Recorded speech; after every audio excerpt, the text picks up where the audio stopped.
Selamat datang dan terima kasih kerana singgah di channel Mindapedia. Kali ini Mindapedia akan membawakan kisah misteri mengenai Kate Yap, seorang YouTuber mukbang yang terkenal di Amerika Syarikat. Baru-baru ini tular di kalangan YouTuber di Malaysia maupun di luar negara mengenai seorang YouTuber yang dikenali Kate Yap yang dikatakan hilang dan dibunuh. Perkara ini telah menimbulkan pelbagai andaian terhadap pengikutnya dan wujudlah pelbagai versi cerita dan perkara misteri di sebalik kehilangan beliau. Siapakah diri beliau yang sebenarnya? Apakah yang menjadikan kisah beliau ini mendapat perhatian yang meluas? Sebelum kita mulakan, jangan lupa untuk support channel kami dengan like, komen, share dan subscribe untuk konten-konten yang menarik dan follow kami di Twitter seperti yang tertera.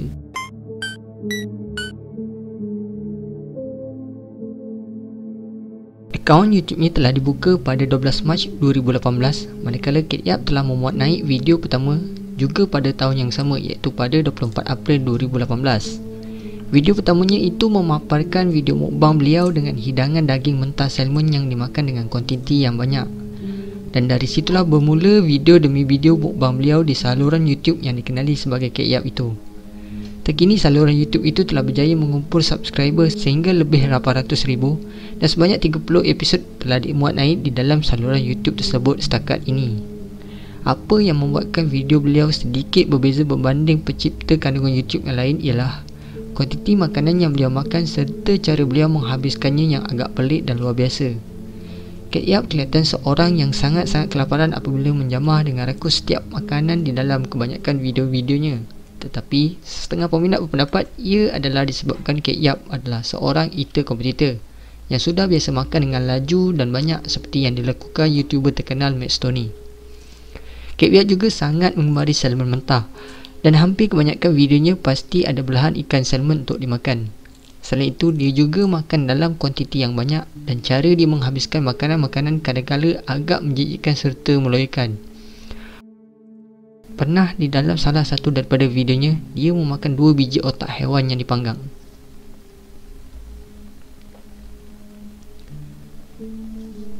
Kate Yap ini adalah antara YouTuber yang menyembunyikan identiti dengan memakai topeng muka ketika melakukan video mukbang. Posisi kamera juga kebanyakannya hanya mengambil sebahagian sahaja bentuk mukanya.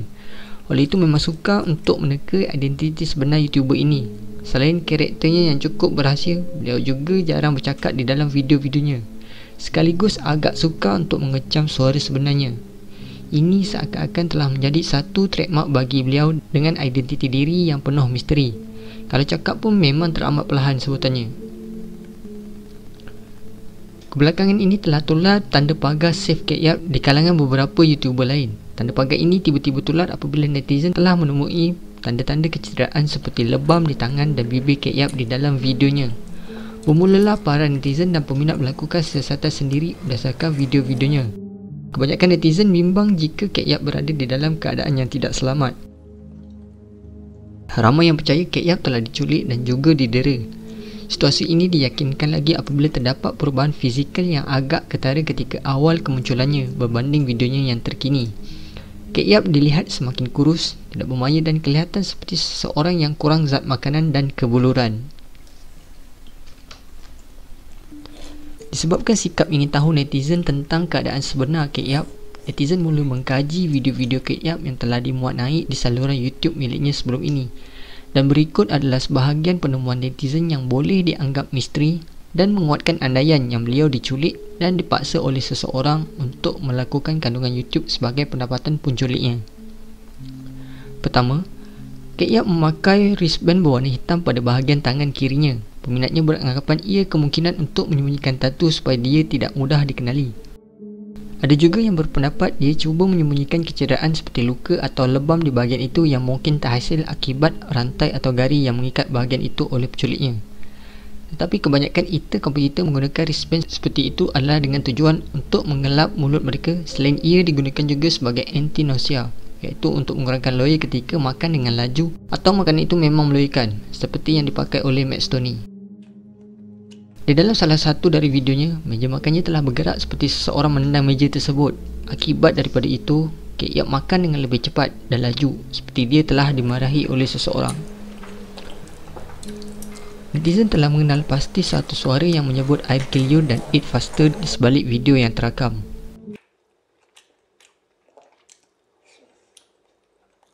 Dan di dalam video yang sama, Kate Yap telah dilihat mengetuk bangkuk dengan menggunakan jarinya, yang dikatakan satu pelakuan yang bukan kebiasaan bagi YouTuber itu dalam video-videonya sebelum ini. Ramai yang mengandaikan ia adalah kod Morse yang cuba menghantar mesej kepada menontonnya, dan apabila kod itu diterjemahkan, ia membawa maksud I need your help. Tetapi menerusi Reddit, ramai yang berpendapat ia suatu perlakuan yang tidak mempunyai maksud apa-apa, kerana ketukan itu bukanlah seperti turutan yang ada di dalam kod Morse. Dari segi fizikalnya, netizen menjumpai seakan-akan kecederaan di bibir dan tangan Kate Yap, dan ia menimbulkan andaian lebam seperti itu adalah sebab dia didera oleh penculiknya. Giginya tertanggal ketika video terakhirnya, dan apabila giginya tertanggal, dia sempat untuk tunjuk pada penontonnya. Tiada darah kelihatan ketika itu, dan dengan selamba dia meneruskan rakaman videonya tanpa rasa sakit maupun terganggu dengan keadaan itu. Tidak pasti sama ada ia hanyalah gigi palsu untuk gimmick videonya atau benar-benar berlaku, atau itu juga adalah kecederaan yang datang akibat didera. Tanda pagar save Kate Yap mula berlega-lega di kalangan netizen dan peminatnya. Ada yang menggesa pihak berkuasa untuk memberikan tumpuan terhadap perkara ini. Persoalannya, di manakah lokasi Kate Yap yang sebenar?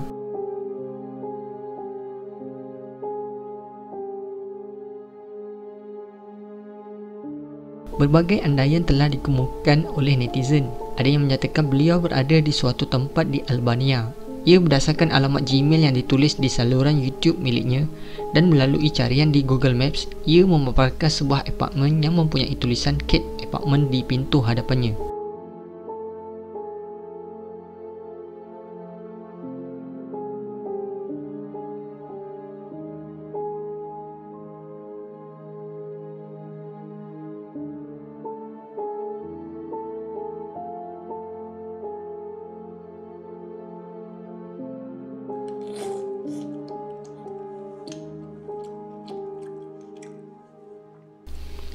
Ada juga yang mengatakan dia sekarang berada di Belgium atau France. Ini berdasarkan botol Coca-Cola yang digunakan dalam satu videonya yang menunjukkan ia boleh didapati hanya di France atau Belgium sahaja. Ada juga yang mengatakan ia boleh juga didapati di Poland. Tambahan pula, gaya percakapannya seperti bahasa Inggeris ini adalah bahasa kedua baginya, yang menunjukkan yang dia bukan penduduk asal Amerika.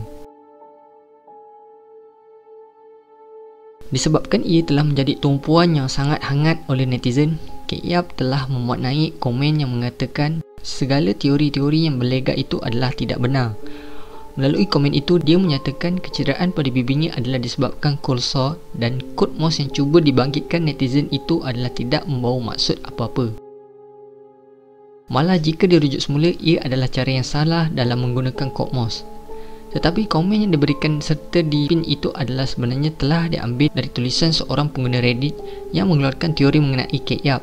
Di sini tidak ramai yang perasan mengenai perkara ini. Tidak lama selepas itu, muncul pula video terbaru daripadanya yang bertajuk I'm Still Alive. Video ini masih berkaitan mukbang bersama makanan lautnya. Cuma, di awal video itu, beliau telah menyatakan kondisi terkini dirinya yang dikatakan tidak apa-apa, dan tidak juga diculik seperti yang diandaikan netizen sebelum ini. Tetapi, dia sekali lagi mencetuskan teori baru apabila setiap permulaan ayat sarikata video itu menggunakan huruf besar, seperti seolah-olah penekanan terhadap huruf itu. Dan apabila digabung seluruh ayat, ia menghasilkan perkataan help. Ia menjadikan teori yang ia diculik dan diugut semakin kuat, dan status dibuatnya sebelum ini juga seperti telah dipaksa untuk dimaknai atas kehendak penculiknya. Teori yang paling popular yang berlegar ketika ini ialah Kate Yap dikatakan telah diculik dan disembunyikan di suatu tempat yang tidak diketahui.